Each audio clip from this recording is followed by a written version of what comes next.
Зөвлөмж 15 хугацаанд давчдаж тайлан гаргадаг заншлыг халах.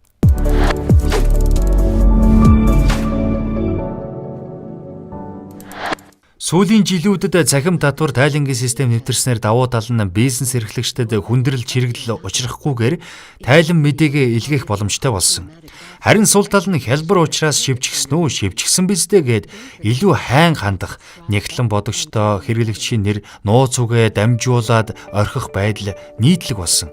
Тэгвэл та энд зөвлөж буй хэд хэдэн асуудлыг бизнестэй ягштал мөрдөж дүрм журамдаа оруулаарай.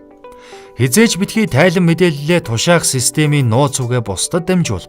Хэрв та өөрийнхөө өмнөөс өөр хүнд уг ажлыг тушаахыг даалгавал тэр хэрээрээ таны анхаарал сулрах юм. Та өөрөө тушаахын өмнө ямар байдлаар шивснийг нь заавал нягтал тулгаж асуух ёстой. Цахим татварын систем тэр нягтлан бодогчдын эрх, тэр байтугай чиглэл бүрээр нягтлан бодогчдын эрхийг ялгаж олгож байгаа. Учир нь дараа нь та хариуцлагыг хүлээнэ. Нягтлан солигдсон байсан ч тухайн үеийн гүйцэтгэх удирдлага хариуцлага хүлээдэг.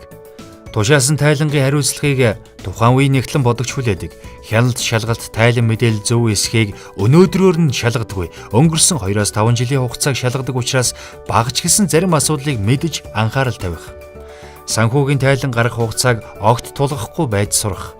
Нэгтлэн бодогчид Facebook-ийн группээр л наадмын өдрүүдээр ажиллаж байгаа баяр ёслолоор амарч чаддаггүй. Бид л ингээд ажиллаа сууж байдаг гүргэр хүмүүс гэж гомдлож байгааг та хялбархан хайж ганц нэг нэгтлэн бодогчдын Facebook группээр ороход харна.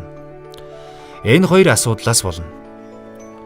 Нэгдүгээрт өмнөх бүлгүүдэд ярьсан санхүүтэй холбоотой нэгжүүд удирдлагуудын үүрэг оролцоос сул тайлан мэдээллээ цаг тухайд нь өгдөггүй. Анхан шатны баримтуудаа буцааж өгдөггүй.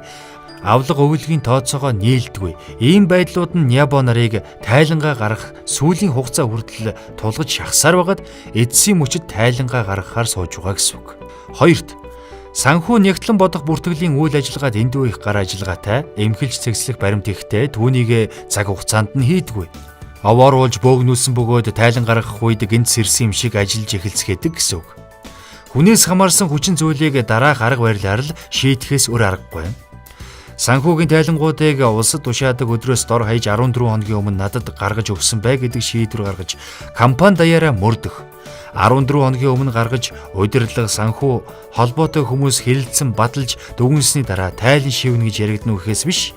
Тайлан шивчихсэн шүү, хараарай гэж яригдахгүй гэдэг дүрмээ маш тодорхой болгох хэрэгтэй.